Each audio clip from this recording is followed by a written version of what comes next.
Ma sœur m'a obligé à installer des caméras dans ma voiture après son agression. Je pensais qu'elle était paranoïaque, jusqu'à ce que mon moniteur d'auto-école les désactive et m'agresse.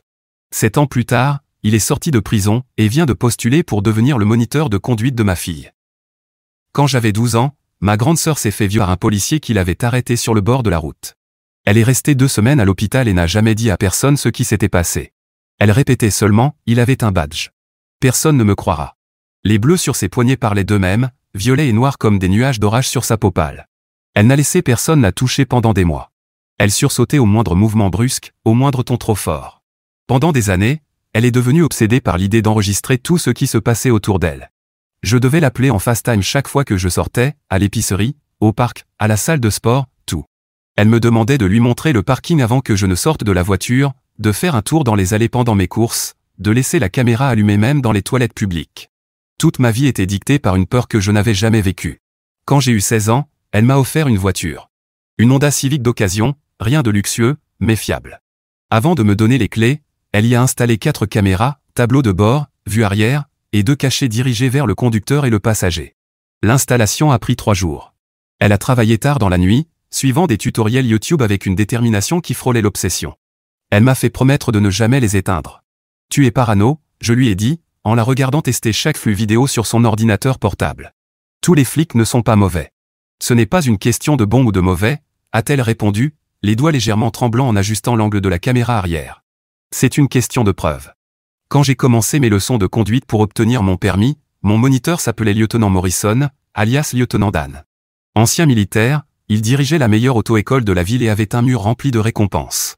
Son bureau ressemblait à un sanctuaire, décoration militaire, certificat de la préfecture, photo avec le maire. Les parents le demandaient spécifiquement parce qu'il enseignait, à l'ancienne, et prônait le respect en plus de la conduite. Ma mère était ravie. « Tu as de la chance », m'avait-elle dit. « Il est réservé des mois à l'avance. » Lors de ma 3e leçon, il a remarqué les caméras. On s'entraînait à changer de voie sur l'autoroute quand ses yeux se sont arrêtés sur la lumière rouge de la caméra du tableau de bord. « Ce sont tes parents qui ont installé ça ?» a-t-il demandé, le visage plissé par une grimace. « Ma sœur », ai-je répondu. Elle est très protectrice. Il a secoué la tête et s'est arrêté sur une aire de repos pour les examiner de plus près. Comment je peux t'enseigner correctement si je suis observé? Ça me rend nerveux. Et si je suis nerveux, tu le seras aussi. C'est comme ça que les accidents arrivent. Il n'avait pas tort. La paranoïa de ma sœur commençait à me gâcher la vie. Pour l'examen, m'a-t-il dit en s'enfonçant dans le siège passager, son gabarit rendant l'habitacle plus étroit, tu risques d'échouer s'il voit ça. Appareil d'enregistrement non autorisé. Réglementation de l'État 247.3. Je peux te montrer comment les désactiver temporairement, juste pour les leçons et l'examen. Tu pourras les rallumer après. Alors je les laissais faire. C'était facile. Il suffisait de débrancher quelques fils sous le tableau de bord. Ses gestes étaient précis, comme s'il avait déjà fait ça des dizaines de fois. Il avait même un outil spécial dans sa boîte à gants. Il disait le garder pour les élèves avec des parents trop envahissants. Il m'a promis qu'on les rebrancherait après mon examen, la semaine suivante. Ma dernière leçon était un jeudi. L'air de novembre était vif, les feuilles tourbillonnaient sur les routes vides. On était censé pratiquer le créneau en centre-ville, mais le lieutenant Dan a dit qu'il connaissait un meilleur endroit. Un vieux terrain près de la zone industrielle, là où le centre des permis testait autrefois les candidats. Plus d'espace pour s'entraîner, a-t-il dit en me guidant à travers des rues inconnues. Moins de pression. Personne pour te regarder ou te juger. Le terrain était désert. Aucune voiture. Aucun bâtiment aux alentours. Juste de l'asphalte fissuré, des lignes jaunes effacées par le temps et les intempéries. Une clôture grillagée sur 3 côtés, rouillée et tordue. Le 4e côté donnait sur une vieille voie de service, abandonnée. « On va travailler ton demi-tour », dit-il. Mais quand j'ai enclenché la marche arrière, il a saisi le volant. Sa prise était de fer. L'entraînement militaire se sentait dans sa façon de contrôler le véhicule sans forcer. En fait, a-t-il dit, et sa voix avait changé, plus grave, plus lente. Le personnage jovial du moniteur avait disparu comme un masque qu'on retire. Parlons un peu de respect. J'ai essayé d'attraper mon téléphone dans le porte-gobelet, mais il l'avait déjà. Ses gestes étaient si fluides que je ne l'avais même pas vu faire. Les familles paranoïaques, dit-il en fouillant dans sa veste. Elles pensent toujours être plus malines avec leur caméra. Mais tu m'as donné ce que ta sœur ne pouvait pas te protéger de, ta confiance. Le reste est flou. Je me souviens avoir crié. Je me souviens qu'il a dit que j'étais comme toutes ces filles fières qui devaient apprendre. Son haleine sentait le café et un médicament amer. Je me souviens avoir ouvert la portière et m'être enfui, laissant mes clés, mon téléphone, tout. Mes pieds frappaient l'asphalte abîmé, puis l'herbe, puis le gravier. J'ai couru jusqu'à ce que mes poumons brûlent, que mes jambes me lâchent. Une femme dans une station-service à plus de 3 km a appelé les secours. Elle m'a donné de l'eau, une couverture, et n'a cessé de me demander si je voulais aller à l'hôpital. Je tremblais sans pouvoir m'arrêter. Quand la police est arrivée sur place, le lieutenant Dan avait disparu. Ma voiture aussi. Ils l'ont retrouvée 3 jours plus tard. Nettoyée de fond en comble. Pas d'empreinte. Pas d'ADN. Pas de vidéo, parce que je l'avais laissé débrancher les caméras. Mais ils ont trouvé autre chose, dans son garage. Cette autre clé. Cette autre voiture qu'il avait, empruntée, à des élèves. Cette autre fille, dont les familles étaient jugées, trop paranoïaques, et qu'il avait persuadé de lui faire confiance. Chaque clé avait une petite étiquette avec des initiales et des dates, remontant sur plusieurs années. 3 filles se sont manifestées. Les autres étaient trop terrifiées, ou leur famille avait déménagé, ou on leur avait dit que personne ne les croirait. Parce que le lieutenant Morrison était un héros. Un vétéran. Un homme respecté, avec un mur couvert de récompenses. Et il faisait ça depuis 12 ans. Le détective nous a dit qu'il choisissait spécifiquement des élèves issus de familles protectrices parce qu'il savait que nous serions désespérés de prouver que nous n'avions pas besoin de protection. Il savait exactement quoi dire pour nous pousser à désactiver nos propres filets de sécurité. Il avait perfectionné sa technique au fil des années, peaufiné son approche, mais je n'étais même pas inquiète parce que ce n'était pas la seule caméra que ma sœur avait installée. Et j'étais sur le point de ruiner sa vie. Ma sœur n'était pas juste paranoïaque. Elle était intelligente. Vraiment intelligente. Quand elle m'a donné la voiture, elle n'a pas seulement installé les caméras visibles. Elle avait aussi mis en place un système de secours dont même moi je ne connaissais pas l'existence. Une minuscule caméra cachée dans le boîtier du rétroviseur central, qui téléchargeait directement sur un stockage en ligne. Elle fonctionnait sur sa propre batterie et avait sa propre connexion de données. Ma sœur payait l'abonnement tous les mois sans jamais me le dire. Je l'ai découvert en rentrant du commissariat. Elle m'attendait dans ma chambre, son ordinateur portable ouvert. Elle avait l'air de ne pas avoir dormi depuis des jours. Ses cheveux étaient sales, attachés à la va-vite, et elle portait les mêmes vêtements que 2 jours plus tôt. Je lui ai tout raconté, et j'ai vu son visage passer de l'inquiétude à la fureur, puis à autre chose, quelque chose de glacial, calculé. Le même regard qu'elle avait eu à l'hôpital, des années plus tôt, quand elle avait compris que personne ne l'aiderait. Elle a ouvert une appli sur son téléphone que je n'avais jamais vue auparavant, quelque chose comme Cloud Secure, avec un écran de connexion qui parlait de chiffrement de niveau militaire. Et là, il y avait tout. Des images nettes de chaque instant. Lieutenant Dan attrapant le volant, prenant mon téléphone, son visage quand il a dit ces choses sur les filles fières, son expression qui changeait quand j'ai réussi à m'enfuir. Tout ce que la police disait avoir besoin mais qu'elle ne pouvait pas obtenir à cause des caméras désactivées. Mais ma sœur ne l'a pas remis tout de suite. Elle est restée là, longtemps, fixant l'écran. Ses doigts tapaient nerveusement sur le bureau, une habitude d'enfance. Puis elle a commencé à taper. Elle a fait des copies, plein de copies, les a envoyées vers différents serveurs, se les est envoyées via plusieurs adresses mail. Elle les a même gravées sur des disques physiques, étiquetant chacun avec la date et sa signature. Je lui ai demandé ce qu'elle faisait. Elle m'a dit qu'elle avait appris à ne pas faire confiance au système pour garder les preuves. Il égare les choses, disait-elle, ou les fichiers sont corrompus ou accidentellement supprimés. Toujours faire des sauvegardes. Nous sommes retournés voir la police le lendemain matin. La détective, une femme nommée Rodriguez, a visionné les images 3 fois. Son visage se crispait à chaque fois. Elle a appelé 2 autres officiers et son superviseur. En moins d'1 heure, ils avaient un mandat. Mais quand ils sont allés arrêter lieutenant Dan, il n'était pas chez lui. Son auto-école était fermée. Un panneau imprimé à la va-vite indiquait une urgence familiale. Sa voiture avait disparu. Rodriguez nous a appelés dans l'après-midi. Ils avaient retrouvé sa voiture chez son frère, à 2 villes de là. Il y avait séjourné, mais était parti 1 heure avant leur arrivée. Quelqu'un l'avait prévenu. Le frère prétendait ne rien savoir, mais Rodriguez n'y croyait pas. Ma sœur non plus. Elle a commencé sa propre enquête. Rien d'illégal, juste de la recherche sur les réseaux sociaux et des consultations de documents publics. Elle dormait à peine, alimentée par le café et la rage. Il s'avère que lieutenant Dan avait un schéma. Tous les quelques années, il déménageait dans une nouvelle ville, ouvrait une nouvelle auto-école, se construisait une réputation. Puis quelque chose arrivait, et il disparaissait. Ma sœur a trouvé 6 villes différentes, 6 auto-écoles différentes, toujours avec des avis élogieux jusqu'à leur fermeture soudaine. Toujours la même histoire. Un moniteur de confiance, un pilier de la communauté, jusqu'à ce qu'il ne le soit plus. Elle a tout imprimé et remis à Rodriguez, surlignant les motifs, les similarités dans les noms des entreprises, les trous dans son CV qui coïncidaient avec les fermetures. Mais Rodriguez avait une mauvaise nouvelle. Les images, bien qu'accablantes, pourraient ne pas suffire. L'avocat de lieutenant Dan, et oui, il en avait déjà un très cher venu de la ville, argumentait que la caméra cachée était illégale, que j'étais mineur et que je ne pouvais pas être enregistré sans mon consentement, que les images étaient irrecevables. Il essayait de faire rejeter toute l'affaire pour vice de procédure. Ma sœur est devenue folle. Je ne l'avais jamais vue aussi en colère. Elle a jeté un verre contre le mur, crié que le système était pourri, qu'ils se protégeaient toujours entre eux, que les victimes n'obtenaient jamais justice. J'ai cru qu'elle allait faire quelque chose de stupide, mais au lieu de ça, elle s'est tue. Un silence effrayant. Le genre de silence qui signifie qu'elle planifie quelque chose. Elle m'a dit de faire ma valise. Nous partions en road trip. Je ne comprenais pas pourquoi on devait quitter la ville. Ma sœur répétait seulement qu'on devait retrouver les autres filles. Elle avait leurs initiales grâce aux porte-clés retrouvées par la police, et elle avait recoupé les données avec les dossiers du DMV dans les villes où Dan avait travaillé. Il lui a fallu moins d'1 jour pour trouver des noms et des adresses. Elle a travaillé toute la nuit, nourrie au café noir et à une détermination que je n'avais jamais vue chez elle. L'écran de son ordinateur brillait dans l'obscurité du salon, projetant des ombres sur son visage pendant qu'elle tapait furieusement, murmurant des choses sur les motifs et les chronologies. Notre première destination était à 3 heures au nord, une petite ville universitaire entourée de champs de maïs. Une fille nommée Jessica qui avait pris des leçons avec lui il y a 4 ans. Sa famille avait déménagé 2 fois depuis, mais ma sœur les avait retrouvés grâce aux adresses de réexpédition et aux réseaux sociaux. Elle avait imprimé des cartes, surligné les routes, même vérifié les rapports de travaux pour éviter les retards. Rien n'était laissé au hasard.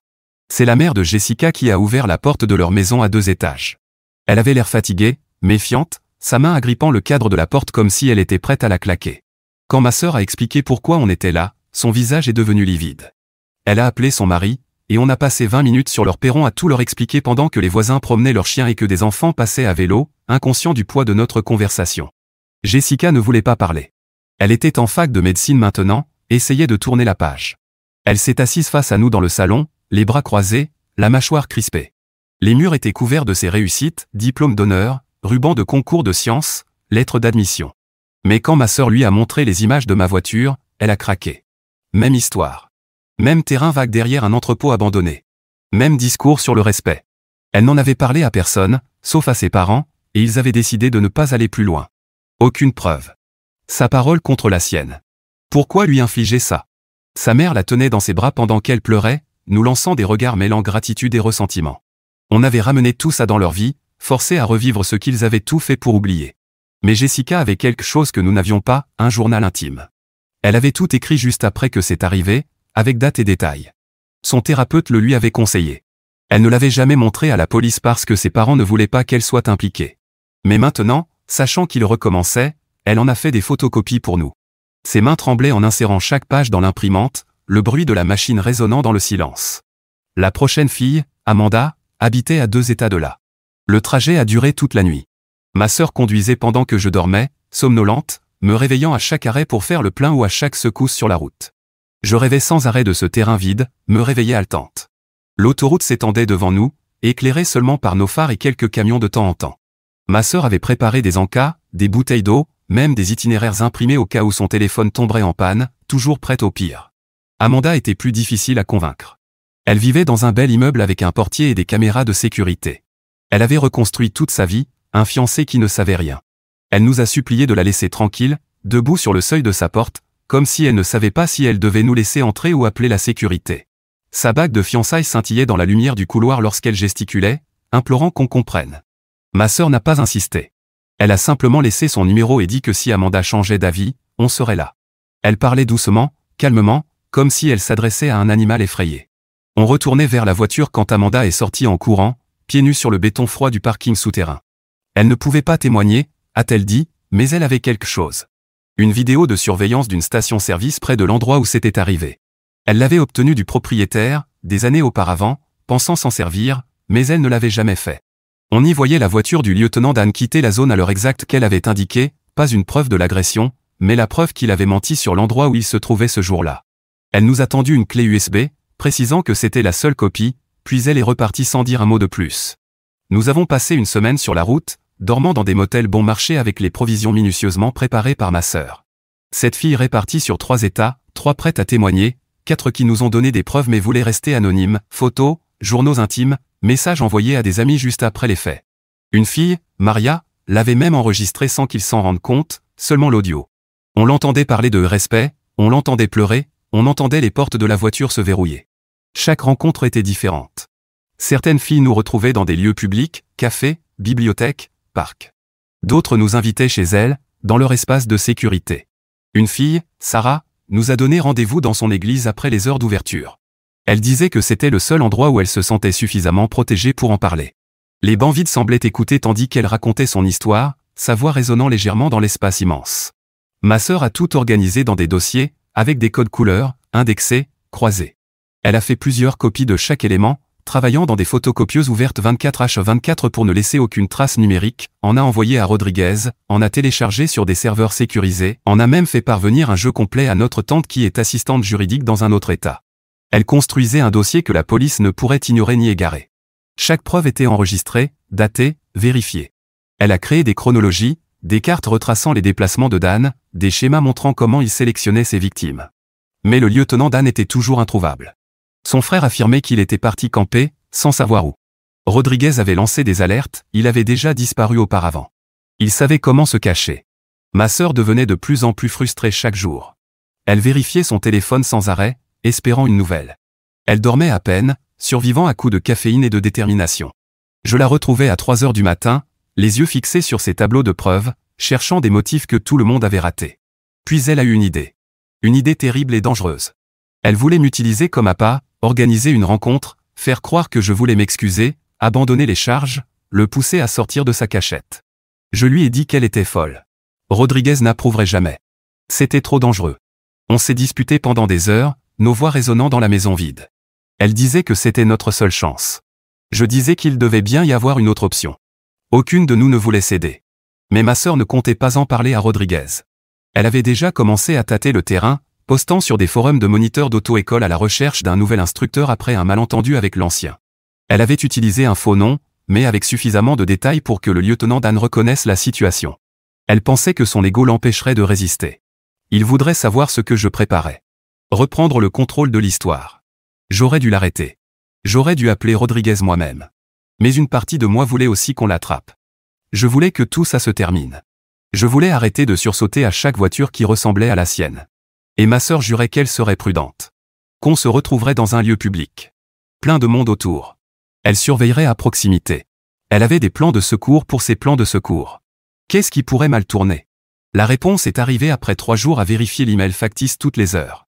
Pas de Dan directement, mais d'un ami disant connaître un excellent moniteur spécialisé avec les élèves anxieux. Très compréhensif avec les personnes ayant eu des difficultés dans le passé. L'adresse email était générique, mais le style d'écriture m'était familier. Ce ton condescendant. Ce même accent mis sur le respect et la confiance.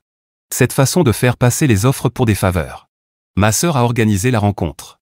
Un café animé en centre-ville. 2 heures de l'après-midi. Beaucoup de témoins. Elle serait à la table à côté de la mienne. Rodriguez serait sur le parking, même si on ne lui avait pas vraiment dit la vérité sur la façon dont la rencontre s'était organisée. On avait dit que c'était Dan qui m'avait contacté pour m'expliquer sa version. Elle n'aimait pas ça, mais avait accepté de faire stationner des unités à proximité. Ma sœur avait repéré les lieux 3 fois, mémorisé les sorties, vérifié les angles de vue, chronométré le trajet des toilettes à la porte d'entrée. Je suis arrivé là-bas, et commandé un café que je n'ai pas pu boire. Mes mains tremblaient tellement que je pouvais à peine tenir la tasse. La porcelaine claquait contre la soucoupe à chaque fois que je la reposais. Ma sœur était à 2 tables, faisant semblant de travailler sur son ordinateur. Elle avait teint ses cheveux, portait des lunettes de soleil, mais je voyais la tension dans ses épaules, ses doigts prêts à appeler à l'aide. Le café était parfait. Assez animé pour se sentir en sécurité, assez calme pour enregistrer une conversation. Des gens d'affaires en pause déjeuner, des étudiants, des mamans avec des poussettes. Des gens normaux menant des vies normales, sans se douter de ce qui allait se passer à la table 12. Il est entré exactement à 14 heures. Même pantalon beige, repassé avec une précision militaire. Même polo avec le logo de l'auto-école, bien qu'elle soit fermée. Il avait l'air plus vieux, fatigué. Des rides autour des yeux, des cheveux gris que je n'avais jamais remarqués. Il s'est assis en face de moi et a affiché ce sourire d'instructeur, calme, patient, comme si de rien n'était, comme si on allait discuter des techniques de stationnement en créneau. Il a commandé un café noir, a parlé de la météo en attendant qu'il arrive. Ses mains ne tremblaient pas. Sa voix était posée. Si on ne savait pas, on pourrait croire qu'il était exactement ce qu'il prétendait être, un moniteur soucieux de rencontrer une élève troublée. Il a commencé à parler de malentendus, du fait que les jeunes interprètent parfois mal les choses, qu'il avait enseigné pendant 20 ans sans une seule plainte jusqu'à maintenant. Il a dit qu'il comprenait que j'ai eu peur, que ma sœur m'avait bourré le crâne de paranoïa. Il pouvait m'aider à voir clair, si seulement je lui faisais confiance. Sa voix était hypnotique, apaisante. Je comprenais comment d'autres filles avaient pu le croire. Je voulais lui jeter mon café au visage, hurler, que tout le monde dans le café sache qui il était, mais je devais le faire parler. Rodriguez avait besoin qu'il dise quelque chose d'incriminant, alors j'ai hoché la tête, j'ai joué le jeu, je lui ai demandé pourquoi il avait quitté la ville s'il n'avait rien fait de mal, avec une voix petite, incertaine, comme si je commençais à douter de moi-même. Son visage a changé à ce moment-là, juste une seconde. Le même regard que dans la voiture, le masque qui glisse pour révéler quelque chose de plus sombre, puis le masque est revenu. Il a dit que son avocat lui avait conseillé de se faire discret. Il a dit que des personnes comme ma sœur pouvaient être dangereuses quand elles étaient obsédées. Qu'il s'inquiétait en réalité pour moi, influencé par quelqu'un d'instable. Il a tendu la main au-dessus de la table comme s'il allait me tapoter la main, et j'ai dû me forcer à ne pas reculer. C'est là que ma sœur s'est levée. Je ne sais pas si c'était prévu ou si elle n'a pas pu s'en empêcher. Elle est venue jusqu'à notre table, aussi calme que possible, et a posé son ordinateur portable devant lui. L'écran montrait la vidéo dans le cloud, son visage en train de prendre le volant, lui prenant mon téléphone, tout était parfaitement clair. Elle avait amélioré l'image, zoomé sur son visage. On voyait le moment où il avait décidé de m'emmener sur ce terrain abandonné, on voyait la froideur dans ses yeux. Il est devenu livide, a tenté de se lever, sa tasse de café s'est renversée, formant une flaque sombre sur la table. Mais Rodriguez était déjà en train d'entrer, accompagné de 2 autres policiers. Ils avaient écouté grâce au micro que je portais. Ils avaient entendu comment il essayait de me faire douter de moi-même.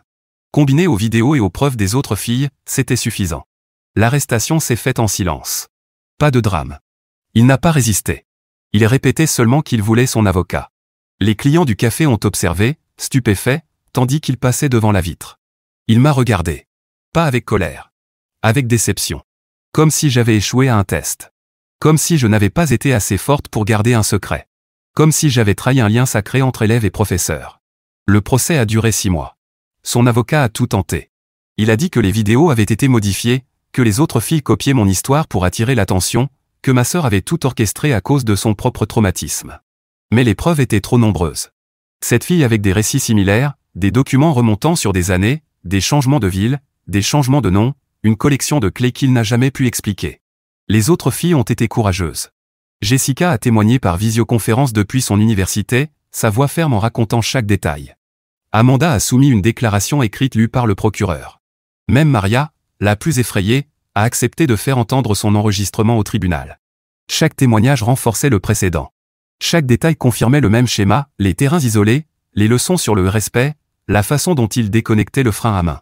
Le lieutenant Dan a pris la parole pour sa défense, jouant encore l'instructeur respecté, parlant de confiance, de respect, de sa vie consacrée à la sécurité des jeunes conducteurs.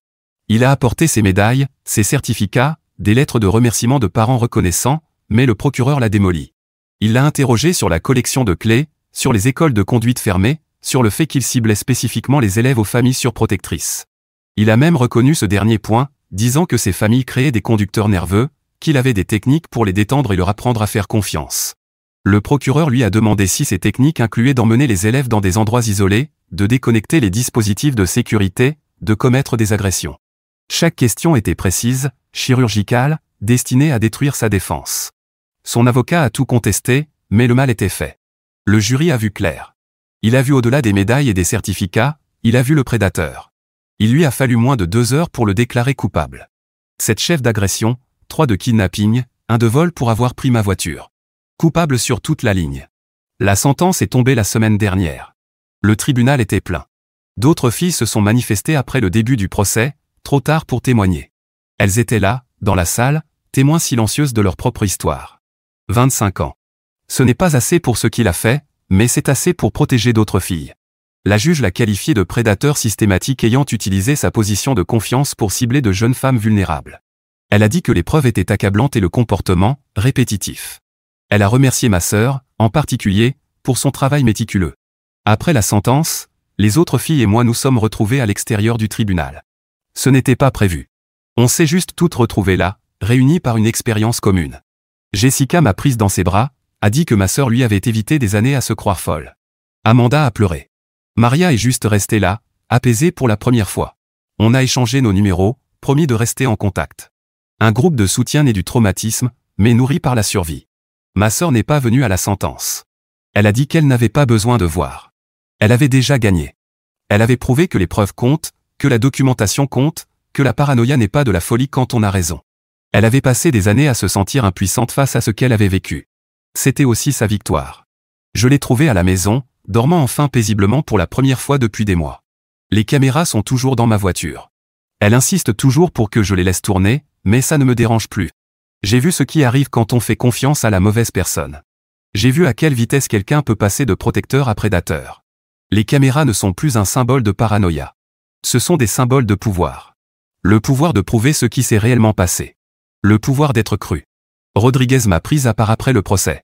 Elle m'a remercié pour mon courage. Elle a dit que la plupart des victimes ne se manifestaient jamais. Elle a dit que les preuves qu'on avait réunies étaient les plus complètes qu'elle ait vues en 20 ans.